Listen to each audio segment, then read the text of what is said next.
Hi, today we have got a very special guest all the way from the UK. I am talking to Deborah, and we are talking about running a small business, the ins and outs, the ordering the stock, and Deb's journey with sewing and bag making, because she makes some amazing bags and she has her own podcast. Let's find out who her most exciting guest has been.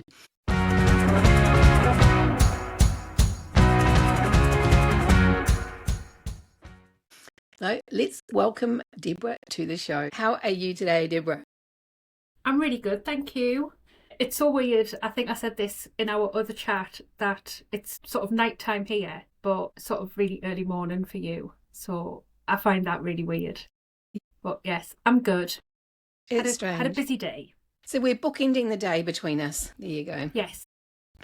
Yeah, so I'm about to have a busy day, but it's a really great way to start it, having a chat with you. So I always ask my guests the same questions to start with. And the first one is, how did you start sewing? Well, I started sewing a very long time ago when my eldest, well, actually I was pregnant with my eldest, and I was quite a young mum when I was having her. And getting maternity clothes was so difficult. It was really, really difficult back then. You know, you had the likes of S, which is, you know, Marks and Spencer's, yeah, quite a upmarket, you know, and not really designed for teenage mums.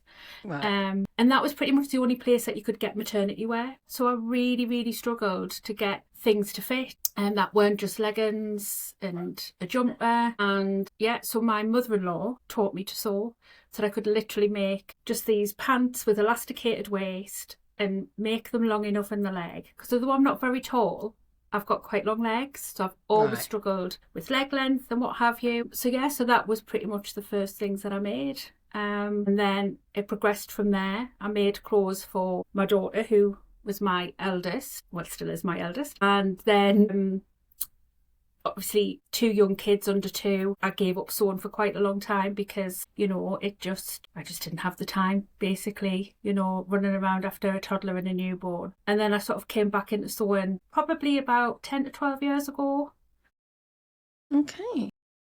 And isn't it funny how necessity requires that we do these things, isn't it? You know, like if you can't find something or finances are an issue, you know, so it's really great that you had your mother-in-law to teach you. That's awesome, because it does open another world, doesn't it? You know, when you're so used to not struggling. Yeah. I thought it was the bee's knees with these elasticated pants that were probably terribly made. If I look back at them now, they were probably awfully made, but they held up my entire pregnancy. I had them in quite a few different colours, and I just, yeah, they were just amazing. I just thought they were brilliant. And I bet they were comfortable too. Very. I've never stopped living in elasticated pants since. So you came back into it about 12 years ago, you said. So how did that transition to bag making? Because there's quite a big jump from clothes to bag making. Yeah, so I've always struggled to make clothes for myself. I've found it easy making things for other people, you know, particularly kids, what have you. And those fairly simple things, pyjamas, that sort of thing. But I did always struggle to make clothes that fit me well, full bust adjustments, and I've just never got my head around the maths of it all. And it was just, I follow a lot of YouTubers, and I come across a few sort of bag patterns, one of them being the NCW by Emma Lang Bags, and I came across a lot of swoon patterns, and I just thought, well, I'm gonna have a go. And I don't think I've made clothes. There's been very, very few and far between since everything's bags. I'm just obsessed. It does kind of become an interest, and then as you get one made, you're like, oh, that's pretty good. And as you grow and improve, it is a little bit addictive. Absolutely. Just a little bit. And the beauty of bags is they always fit. It doesn't matter whether you put on weight, whether you lose weight, they always fit. And if I'm having one of those days, I just carry a bigger bag or a brighter bag. No one looks at me, they look at the bag. Exactly. And I love being able to customize it, and I love being able to stamp my personality on it, and you know, have something that nobody else, because it's the beauty, isn't it? And we've all got our own taste. You know, we'll see something up the high street or in town, and we're like, if only that was not in that print, or if only it was this or that. And we can do that with our bags. That's awesome. So is there any particular projects that you can think of that were more enjoyable or just plain fun with your sewing or bags? I always, if I'm losing my sojo, I always come back to the NCW. Okay. That is always what ignites my sojo again. And I think because I've made so many, I have sort of, I don't want to say hacked, but I probably have hacked it quite a lot. I can make one up without looking at the instructions. I know exactly what I'm using, interfacing, and it goes together perfectly. So I always find my sojo's a little bit off the path. Making something that I know will come together well, will be absolutely perfect, kind of helps to reignite it. So I'll always have a love affair with the NCW. Other bags, this one that's behind me, yes, I've just made. Well, I've made 2 recently. Yeah. And I've really enjoyed making this one. This is the first pattern that I've made by Chris. Right. And I really enjoyed making that one. I loved how the straps went on differently. I liked the pockets, how they came together differently. So that one was fun. That's great. It's always exciting when we find a pattern that just comes together really well, that we actually learning something along the way, eh? I have a small confession. I've never made an NCW. Have you not? I know, I haven't. I've made the classic zipper round wallet and quite a few of those, but I've never made an NCW. So I guess that might be a challenge for me. I might have to get onto that and buy the pattern and have a go. Definitely. Yeah. Definitely. Because I see some amazing ones in I always tend to go for a mini. I like a mini. Okay. So you prefer the mini over the full size? For me personally, just what I like to use. And as I say, it just goes together. It just goes together so well. I have to try that. My mum needs a new purse. I'll do that. I'll make her a mini. That's a good idea. So there's my next project sorted. Okay, so let me have a look. So what was the first bag you ever made? Off the top of my head, I think it was an Ethel by Swoon. Okay, that's a cute little pattern. But I'm going back a long time. Yeah. I think it was an Ethel by Swoon. It was definitely a free pattern, and then closely sort of followed by NCW. Yeah. No, that is cute. It was either which way around, I can't remember.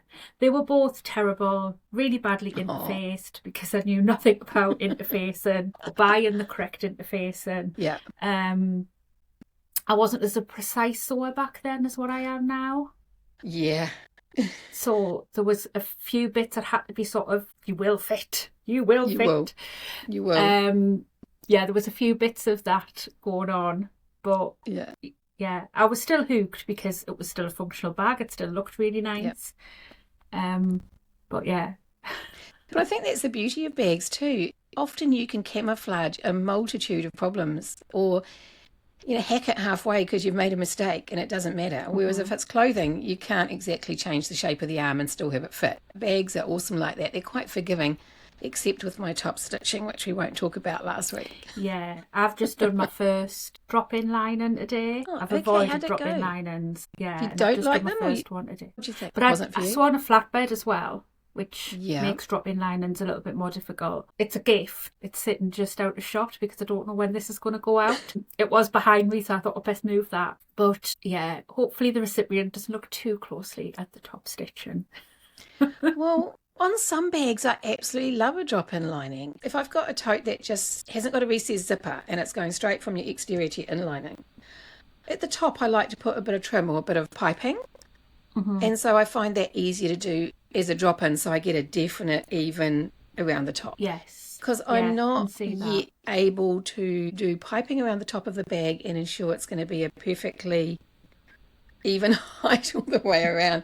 So I think that's when I find a drop-in lining really helpful. Yes. Yeah. Yeah. So what's your favourite way of closing a bag?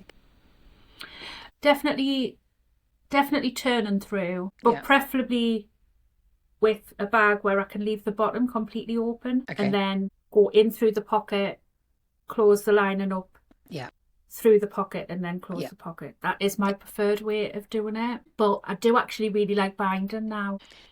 I honestly think if you can master binding, the finish on a bound bag, like the structure, you cannot beat because the binding almost works like a skeleton to the bag.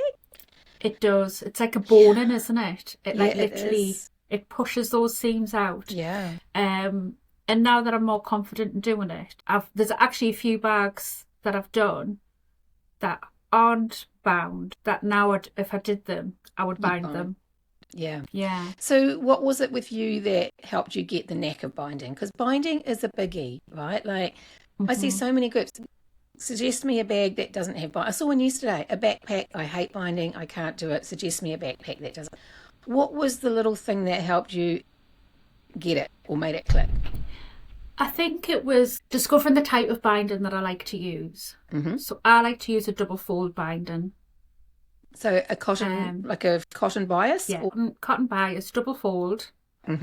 And learning tricks on finishing them as well. Yeah. So I've basically spent days watching mainly quilting people. Yeah. And doing binding and seeing how they finish the edges. And now how I do mine is a mixture of 3 different videos that I watch. Okay. That's how I finish my binding, and it goes in perfectly every single time. And what I always do now is I attach my binding to my gusset. Yes. Before I attach my front or my back panel. Yeah.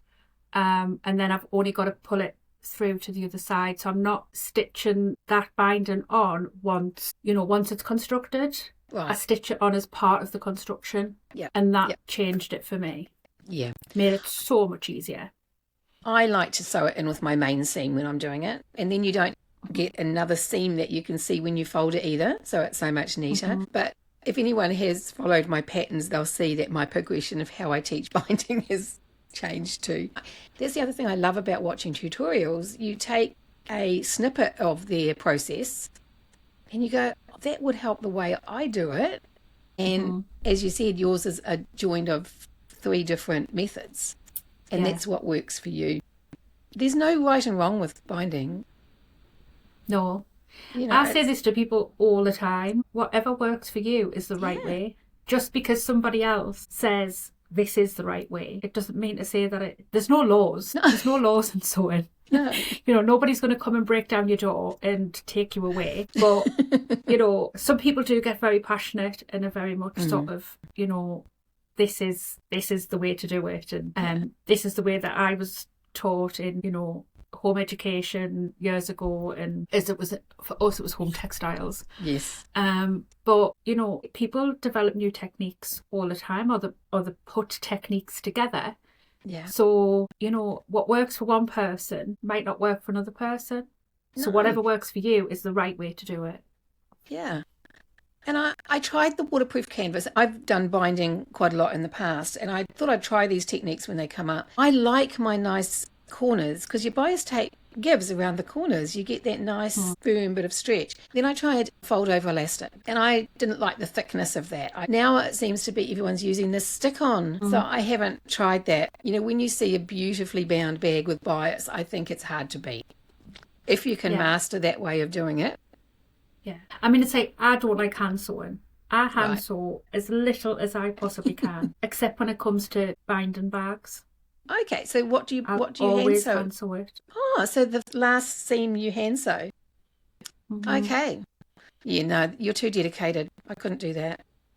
I just sit with it, watching the telly, put something on the telly, and I'll just sit and do it then. I don't think I could just sit in the sewing room with nothing going on and sit and hand sew. But if I've got something on the TV, I can't just sit and watch the telly anyway. Yeah. I've got to have something to do. Yeah. So that would give me something to do. And, if I'm in a rush, I will machine stitch it on if I have to get it finished. But my preference would be to hand stitch it because I just think it just looks so much better. Because and I you am don't a see, bit fussy. Yeah. And you don't. So do you loop it in your previous seam, or do you loop it into your into the fabric? Usually, just past that seam. Yep. So you hopefully shouldn't be able to see where it's been attached at all. Yeah. So that will look stunning when it's done. So you need to take pictures of the inside of your bag. When I was making one of mine, I had it completely inside out, and I took a picture of it, and I'm like, it's a thing of beauty, the inside of a bag, when it's turned inside out. Yeah. I'm just really bad and need to take more pictures, full stop. I'm so bad at remembering to take pictures and post them. I think we do, because we often look back and think, that bag I made for so-and-so, I should post that, or I should do. And if we haven't taken the pictures that we want to use. As even at the moment, I feel like I'm quite an accomplished bag maker. Yeah, definitely. But I'm sure in 2 to 3 years' time, I'll have learned more new skills, I'll have learned more things, I'll have perfected techniques. So it's nice to be able to go and look back on your progress, isn't it? If you remember to take the pictures. Yeah, because I think really we can all get a little bit down on ourselves and our abilities. You know, we look at these amazing bags and groups and go, oh, if only I could sew like that or put combos together like that. But really, other people look at our pictures and probably do the same. First thing I do is point out the imperfections, and I shouldn't do it because I would tell other people off for doing it. But yeah, you know, even something I'm really proud of, I'll go, yeah, but that's not, I didn't get that quite right. Or that's not as good as I would have liked. You don't normally notice. And have you looked at the bags up the high street? I even looked at a designer bag. Yeah, and I'm like, that top stitching is shocking. You know, and we're talking about a bag that was $2,000. I'd be embarrassed at selling that. Yeah. I don't think we should be hard on ourselves. And often I think handmade products, if they're not perfect, that makes it a little bit more genuine. It's not mass-produced or doesn't look mass-produced. Yeah, it's what gives it personality. Yeah, definitely. We'll stick with that one anyway. Each bag has its own personality. It does. Some of mine has lots of personalities, but they all have their own personality. I love that. Lots of personalities, yeah. Well, if they're not mistakes, they're personalities. Yeah, like me, my flaws are my personality. Yeah, let's not go into how many of them I've got. Start going down that one. Yeah. So I don't know if our viewers know, but Deborah has a hardware business as well. She sells hardware and some supplies, and that's under the Me Made Makes brand. So tell us a little bit how that got started. It was a fluke, really. I never started it with any sort of intention. It just kind of, I needed a lot of supplies because I was sewing quite a lot. And yeah, it just kind of went from me sort of sourcing my own supplies to then offering them to other people within the community. So yeah, so there was no real sort of intention of, you know, I'm going to start this business. Obviously with COVID, my previous, because I was self-employed before, I just kind of decided that career had run its course. I was basically just very burnt out from it. Right. So yeah, so the bag supplies just kind of organically took over my life. Okay. Yeah, and I guess you're a little bit like us because being in New Zealand, it's kind of, we have to source everything from overseas. Yeah. So I can see why it probably took off for you. Yeah. Yeah, and like I say, I never sort of expected it to. Yeah, so it has just kind of grown, and I'm now at the stage where I'm kind of niching down a little bit. Okay. So particularly into sort of like zipper pulls. I've had some like exclusively designed zipper pulls done. Cool. So yeah, because I'm limited on space. Yeah, I'm having to be very sort of, you know, I'd love to be able to carry all of the things and have all of the things. But because I am very limited on space, I have had to put sort of like my business hat on and sort of decide on where I kind of want to focus, not only my efforts, but the space that I have available as well. And that's kind of the sort of route that seems to be opening up because that seems to be the most popular. And there's some amazing ones around. Yeah, so the zipper pulls you carry, obviously. What is your main line that you find the most popular apart from zipper pulls? I would say kind of, you know, the bog standard hardware, your D-rings, tri-glides, all of that sort of thing. And I have in the past getting more like speciality things in, sort of like some of the anchors and what have you, but they are very slow selling. And they're expensive to buy in. Yeah, you've got to be a little bit strategic and think, you know, do I have another range of D-rings, for example, in that space that is going to sell more quickly and have, you know, I'm going to get quite technical here, but have a higher sell-through rate. Yes. Than an item that is lovely and really handy to have for certain bags, but, you know, I maybe sell one every few weeks or a couple of months. So I've had to kind of take off my bag making heart a little bit. Yeah. And be, you know, because you see all the things that, you know, you can add this and you can add that and you can add the other. But yeah, so I'd say for me, it's going to be really like core supplies rather than a big, huge, wide range Yeah. of supplies.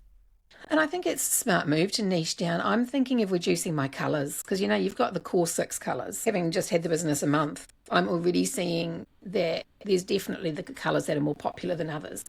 And when you're buying, well, I'm buying 1,000 of each item at my core stock. So it's a lot to carry by the time you get your D-rings, your slides, your rectangles, you know, etc., in the 4 different sizes in each colour. That's a huge amount to keep. Unfortunately, it's the prettiest colours I'm probably going to drop, but, you know, your rose gold and your rainbow, which are your cuties, but that's it, aren't they? They're not really your core sellers. But I sell a fair bit of rainbow, but I would say for me as well, rose gold isn't a massive seller. I'll sometimes get an odd order where it's just literally all rose gold. Yeah. Because, you know, that is somebody's either signature or they're making things that is specifically to go with rose gold. But I'd say out of the 6 colours, rose gold's probably my sort of like least popular. And I find with the rose gold, it seems to be the easiest damaged. When the stock comes, you have a look at what, there's always some that's damaged or with shipping. And it seems to be the rose gold seems to mark the quickest when I look through the stock. You know, so you've also got what they call wastage or that you can't sell anyway. So there's a lot of things that go into it because this is your bread and butter to put your food on the table. See, it's making it work for sort of like you and your customers, isn't it? Yeah, so, it is. Yeah. And especially sort of in our climate and everything now, you know, we do have to sort of be quite savvy in things that we do and how we bring things in, because if we don't know if it's going to sell or not, you know, like you say, you're pulling in big amounts of stock because your minimum order quantities are high. Yeah. If it's then just going to sit there, that's then stopping you investing in something else. Yeah. So pre-orders are a really good way to sort of manage cash flow, to gauge sort of interest as well, whether people even want it or not. It's like there's so much new products that's available. So what's your favourite piece of hardware? I like the chunky hardware. Just on show, because it's on a bag and I can't show you. But I do like the sort of the chunky, you know, the chunky D rings, the chunky rectangle rings. Certain bags, you know, some bags need a little bit more slimline, but on the whole, I like that sort of chunky meatiness to the hard. If you're going to have hardware on, have it on. Anything above an inch, I think I want a thicker metal. Yeah. It's balance, isn't it? Yeah. Yeah. And I was on holiday recently and a woman walked into a lift carrying one of my bags and I was like, what's one of my bags? And she had so much overflowing out the top of it. I'm like, it wasn't actually made to carry your whole house load and your kitchen sink, but it seemed to be holding up okay. But we never know what people are going to put in these bags. They need to be able to hold the weight. Yeah. You can tell people not to overload them, but I mean, I do. And we do. When we're in a situation where we've got to carry 1,000 things, it's like, I'll just shove it in my bag, don't we? I do really like some of these cool strap connectors that have come out over the last couple of years. You know, these unique shaped strap connectors. They're an expensive thing to carry. So apart from the zipper pulls, is there any of your hardware that you've designed yourself? I mean, there's so much available that we can buy. No, it is just the zipper pulls that I've sort of put designs to my supplies and had them make. I haven't come across anything yet that I've kind of wanted to reinvent. I think the only thing I'm interested in at the moment is a badge, not handmade. I want it to say custom made or something like that.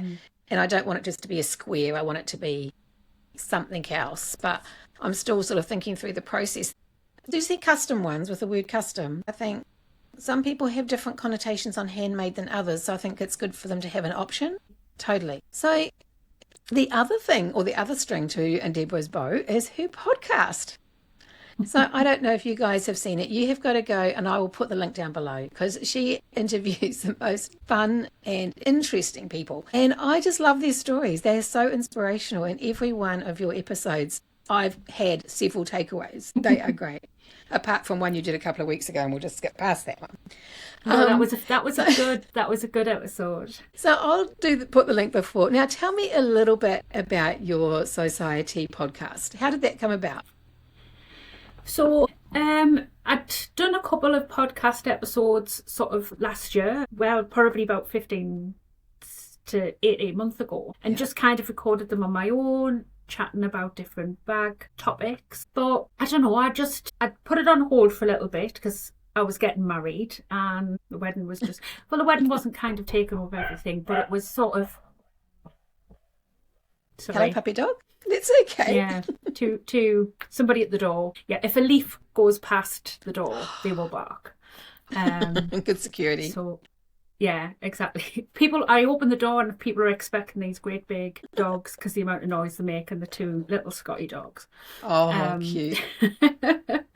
So I put the podcast on hold for a little while, just while all kind of the wedding things was going on, and I kind of felt like I was just kind of spreading myself a bit too thin. Mm-hmm. So when I restarted it, I decided that I kind of didn't want it to just be me talking about bag stuff. I wanted to kind of get other people's input and hear other people's journeys, and I'm really nosy. Like, I'm so nosy. And I just love hearing people's stories and how they got into bag making, the things that they like to make, things that they've learned, things that they want to learn. And that's just kind of how it came about. And I decided to do it as a live each week. A couple of reasons. One, I wanted the interaction with people in the chat. But second of all, it was time constraints for me. Yeah, if it was editing done is so and live, it was done.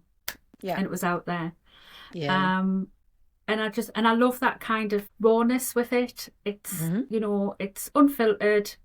I'm definitely unfiltered. Yeah, and we'll get a great bunch of regulars and then new people finding it in the chat who come in and ask questions as well. And it's just so interactive, and it's one of my favourite parts of the week. I think it's brilliant because everyone has such a unique story to tell.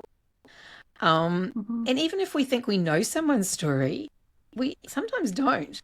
It's like... Or you find things that you're so similar with somebody else that you can resonate with them. And, like you obviously started sewing when your kids were younger and making nappy bags and that sort of thing. So even though our stories are slightly different, they're very similar in a lot of ways. They are. And I think we're quite alike in a lot of ways with what we find inspiring and what we want to share with the world. Yeah, definitely. Yeah.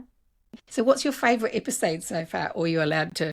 I don't like to play favourites. There's episodes that I've enjoyed for various different reasons. Right. I had a girl on probably about 4 months ago now who'd been on the Sewn Bee.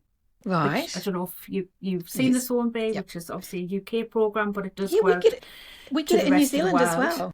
Yeah, we get it in New Zealand. We watch that religiously. Yeah. Yeah, it's fun. And she was on last year's. Right. So when she was on and it said, she was predominantly a bag maker, so I was like, wow, because you don't usually get many people going on the Sewn Bee whose interest isn't focused on clothes. So she'd come on, and we've actually stayed in touch and become really good friends. Oh, that's seen each other a couple of weekends ago. And then we had a fella on from America, from San Diego. So I loved chatting with him because seeing it from a bloke's point of view. Like, you don't get many men doing bag making or particularly sewing in what I would class as a home environment. Top tailors and stuff like that tend to be men. But, women tend to dominate. You mean on our level? I love sort of having that dynamic and that diversity. So it was really, I loved sort of hearing how he'd got into bag making and the things that he loved to sew, and he has a very strong chicken theme through lots of his bags, so that was a fun thing to chat about. Obviously we had Kasaya on a little while ago. That was just fun in itself because it was Kasaya, but the chat was just that was a learning experience for me, trying to keep up with the chat because it was just crazy. So it's been, I love hearing people's stories and learning about people's journeys, but I like doing the episodes as well because I find it, I learn it might not be about bag making, it might be something technical in the background that I learn how to do. I'm a geek. I love to learn things. Each episode has brought its own sort of like learning experience as well. I really enjoyed my chat with Tara Sinclair from KiteCo.Creates because she has so much background business information to share, like the product she uses, because she's got a software background. So it's like how to integrate things that might give us tips and save us time, which isn't necessarily what you're talking about when you're talking about a sewing podcast. But when you learn these things, you think, well, why didn't I think of that? Or especially when we run a business alongside our sewing, it's not just a hobby we enjoy, it's something we've got to make work. I really enjoyed your episode with Lauren too, which was really exciting. Yeah, I mean, each time, anybody kind of says yes to coming on the podcast, I'm like, thank you, because I just, expect most people to go, no, it's not for me. And what's funny is I had been talking with Lauren and then I saw yours pop up that you had her on the show and I thought, oh, snap, without knowing what each other's doing. But I think it's great because these guys have so much to offer. I would love to do it live, but my time frame makes it so awkward. So for me to talk to someone live from the States, I'm getting up at like 2:00 in the morning. Yeah. I mean, when I did the chat with Lauren, obviously I pulled it forward to the normal time that I do, just to kind of accommodate. Yeah. So, I'll occasionally kind of do that. And I did a really interesting chat with Kim, and I pre-recorded that one just to kind of make it work with our schedules. Didn't edit it. I just recorded it straight into YouTube. Yeah. And then published it further down the line. I do very little editing. The only thing I will edit out is if someone says, can we edit that out? Or if there's a tech glitch with sound or something. I just haven't got the time. And I agree. You want it to seem natural and you want it to come across like it's, what it is. Editing takes so much time, even just on sort of like normal videos. Yeah, it does. It just, a 20-minute video can be 3 hours of recording, 3 to 4 hours of editing for 20 minutes at the end. The system I use for this, I use Riverside. It's not sponsored by Riverside, but I wish it was. That I can edit with text. So it gives me the text, it gives me all the dialogue, and I can just cut the dialogue out, and it cuts that bit of the video out. And I can mute. Yeah. If I talk over you, I can mute me so that we can just hear you. It can be hard, can't it, when I find that when I'm doing the podcast, because there's always that little tiny bit of delay. Sometimes you'll think the person's finished, so you'll ask a question, but they're not quite finished, so you feel like you're interrupting them or you're talking over them, but it's just because you've got a delay. I hope people don't think I'm rude because I'm talking, but I try and fix it in editing. But yeah, it is a delay, isn't it? I've had a little bit of a downtime with taking over the business, so I try to do mine fortnightly, and I thought I can sustain that long term. So I'm hoping to get the next couple of months worth all recorded in the next 2 weeks. So I'm looking forward to that. I really want to put the call out. I want people to tell us what they want, and I'm assuming you're the same. Tell us who you want us to interview. If you want to be on, let us know. Contact us. Well, both our links will be down below. Yeah, I think people as well, when you approach them, they'll go, oh, well, I haven't got a big following. I haven't, I don't do Instagram. I don't do YouTube. And I'm like, oh, no, that is the type of people I want too. I don't just want people who've got big, large followings on social media. Yes, it's great to have people on who everybody knows and wants to hear about. But sometimes the most interesting stories are from somebody that you've never heard of. You might have seen them post in a group occasionally. Yeah. But sometimes they have the most interesting stories. They don't think they do, but they do. And if we feel we're just a bag maker at home, which I don't believe any of us are just bag makers at home, we are artists at home, then it's something that we can relate to, or we might pick up tips or tricks because it's more on our level, we might feel.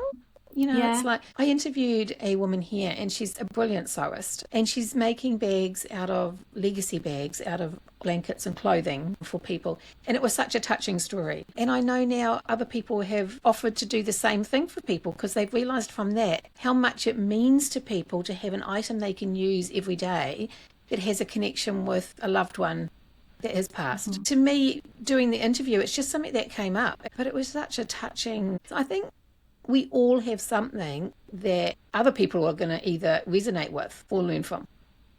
Yeah, 100%.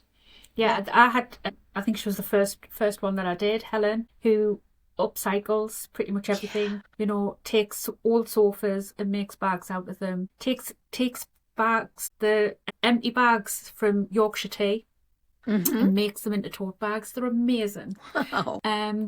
And it was so interesting to kind of talk to her and find how she sort of went down that path and, you know, things that she's learned to do because she upcycles so much. Yeah. Yeah. Please don't ever think you've got nothing to offer, because you have got something to offer. 100%. So please reach out for us. Or I think it's just how much people have taken to it and seem to enjoy it. I already sort of feel like I had a really good community anyway, but it just reiterates that community. It reiterates the fact that, you know, we all want each other to succeed. Yeah, and I love that about the bag making community, you know, how helpful everybody is. You know, if somebody can't figure out something or is stuck with something, they'll post in one of the Facebook groups, and, you know, there's loads of people answering and giving helpful advice and tips and what have you. And I think the podcast has just kind of solidified that, because there really does just seem to be a lovely sense of community around it.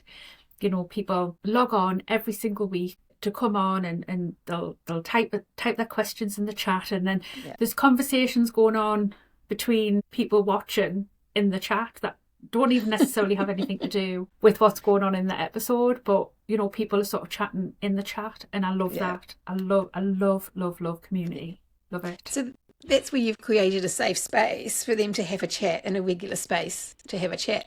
I would love to do a regular live, and I'm not going to commit myself because I really need to find time to do that. But I think that's the way to build that community, and I really think that's amazing. And take my hat off to you for being able to carry that through, because that's a commitment, but everybody really appreciates it. So I think that's really awesome that you've managed to do that.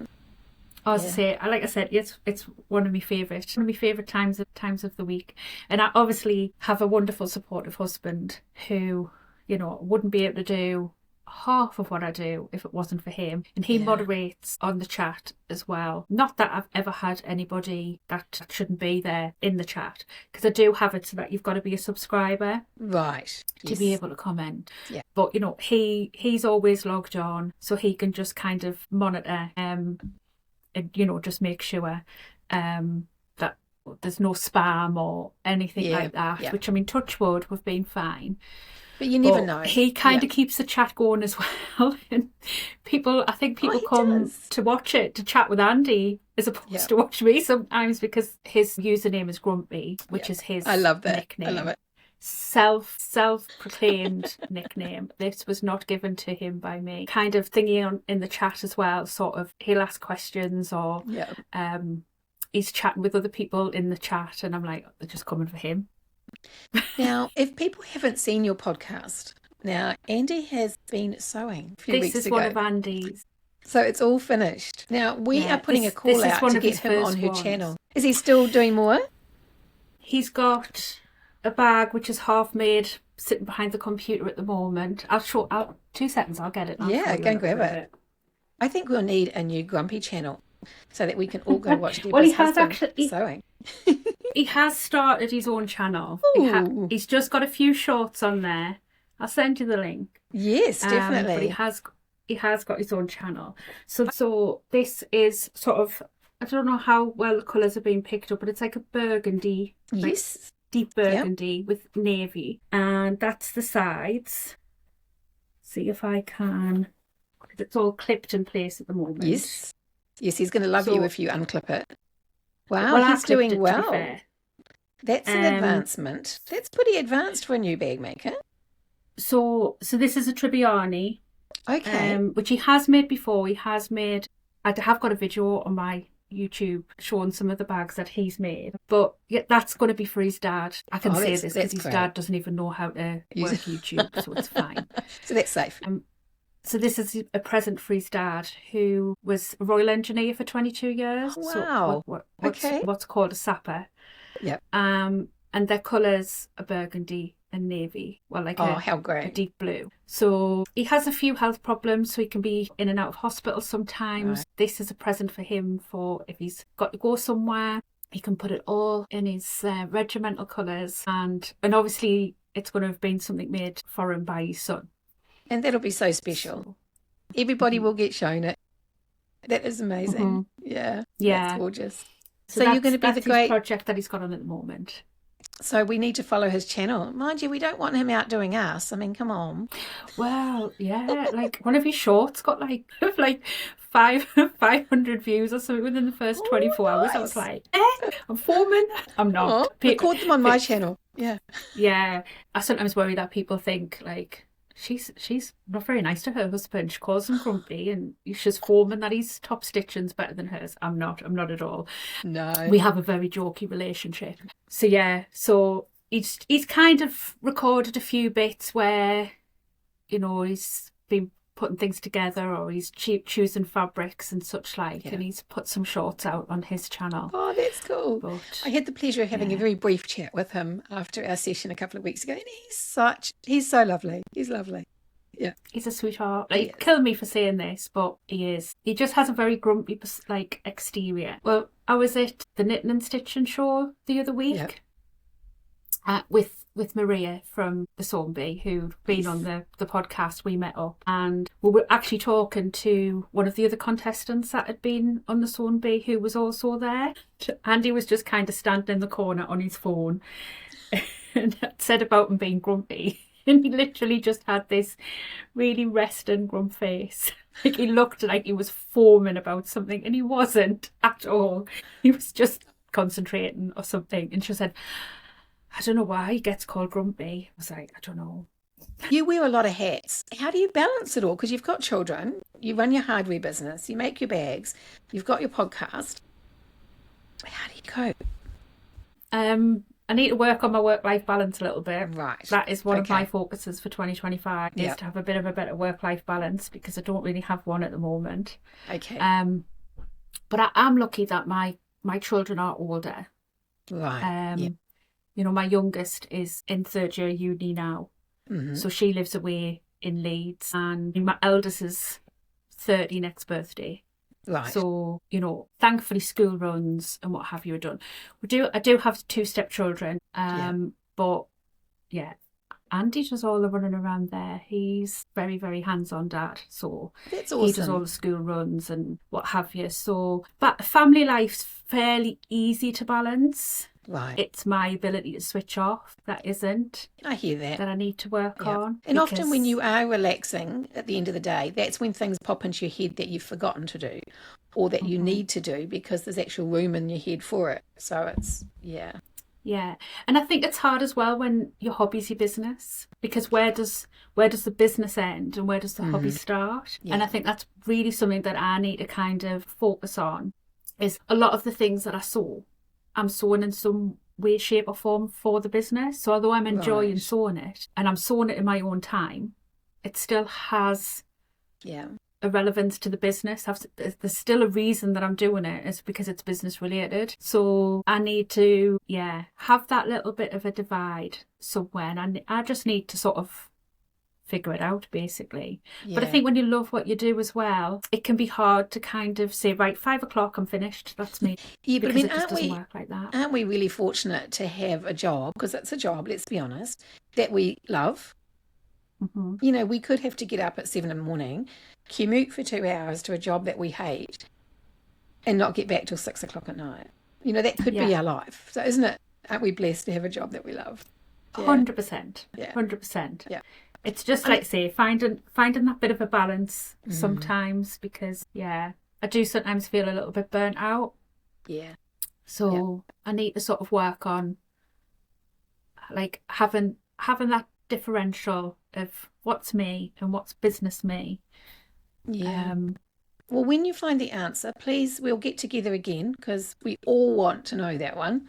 Yeah. It is very burnout. Burnout is a very real thing.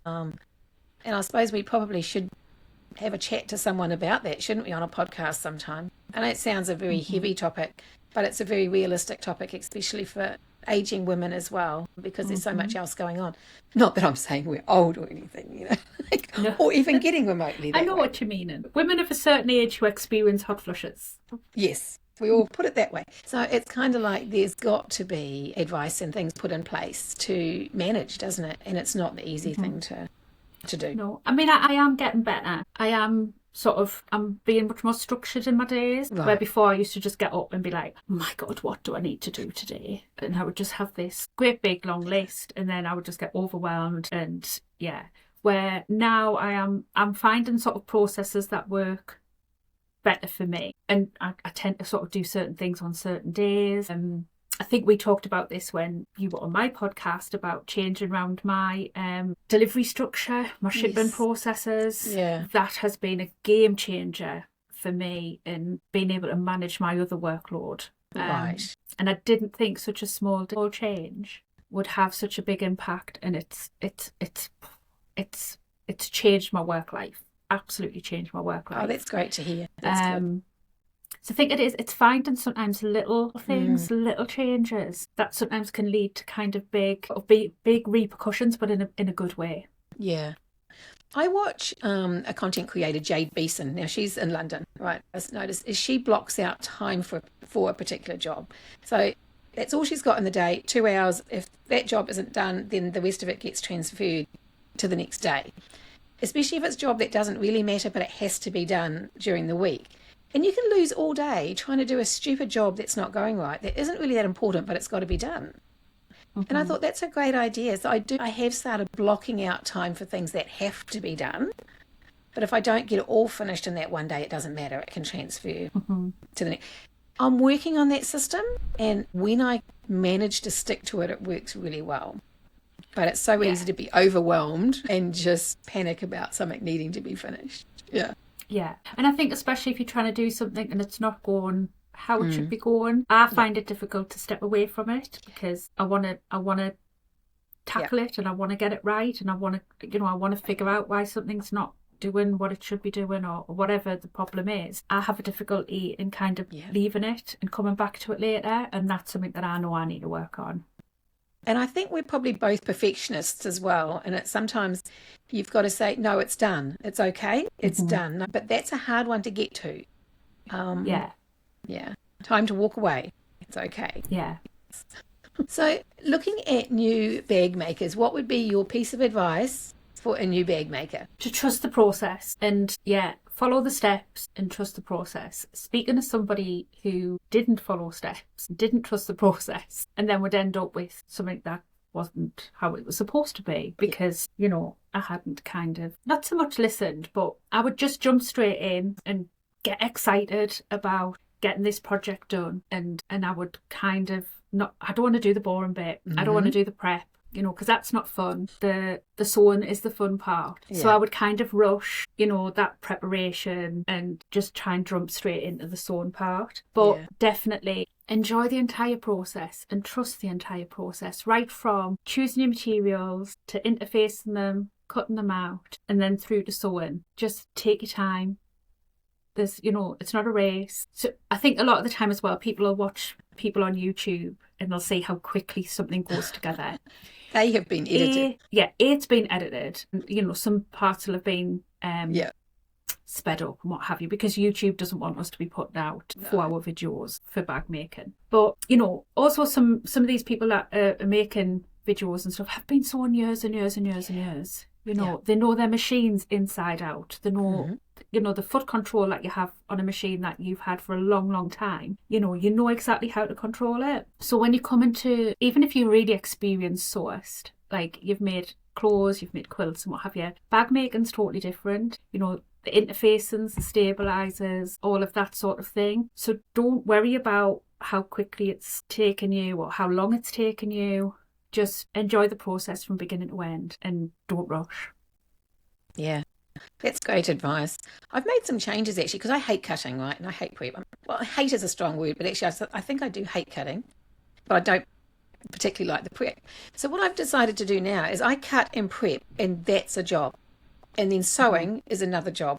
And I'm actually enjoying the prep because I'm not going, I want to get on to sew. Because I've made this decision that cutting and prep is today's job and sewing is tomorrow's job. And it's just a different mindset. And I'm actually finding I'm doing extra bits like that I wouldn't normally do in my prep, those little touches. And I'm starting to really enjoy it. So it's just a bit of a change in mindset. Because I don't normally cut and sew on the same day anyway, because I find that too much. So my cutting and my prep I lump together now.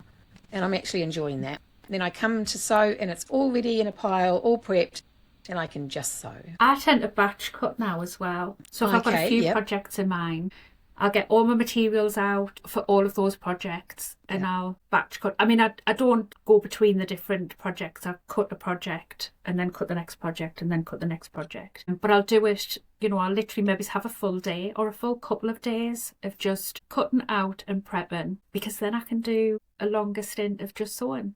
Yeah. And I'll put something enjoyable on the TV. Not too enjoyable, because I did it the other week where I was watching Why Women Kill and I got really engrossed and mucked up. Oh, no. I think that was actually the sewing part. I didn't follow a step and I was like, why is this not working? Yeah. But yeah, I'll put something, either a podcast on, I'll put nice music on, I'll put something on the TV that possibly I've seen before that I don't need to concentrate on. Downton Abbey is usually a good one for me. I can have it on the background. I've seen it like about 10 times, so I know exactly what's going to happen and when. I can come in and out on it. I don't need to be engrossed in it to know what's happening. Mm-hmm. And it's just that distraction. It's just that background. It keeps you company. It does. And then I will prep. But what I do is I block fuse as well. And that made such a difference in sort of getting things cut out, the speed at which you can get things cut out is a block fuse, and that made a big difference too. Yeah. So it's again coming back and finding that thing that works for you, doesn't it? Yeah. Yeah. Well, that 100%. Is awesome, and I'm sure our newbies will appreciate your input. It has been so much fun chatting with you today. It has been lots of fun. I've really, really enjoyed it. Yeah. Thank you so much for asking me. Oh, it has been a process, because we talked about it months ago, and it's just been other things come up, doesn't it? And it just doesn't happen. You've had loads going on though. Lots of exciting things going on. I'm looking forward to some date in the future where I've got everything in order. Good luck with that. Yeah, okay. Well, anyway, that's our chat with Deb. I'm sure you've appreciated her time as much as I have, but we have got lots coming up on the podcast. We still have our chat with our lawyer. I'm not going to tell you all the exciting people we've coming, but hopefully I will be back fortnightly, and we shall see you in a fortnight. Thanks for watching.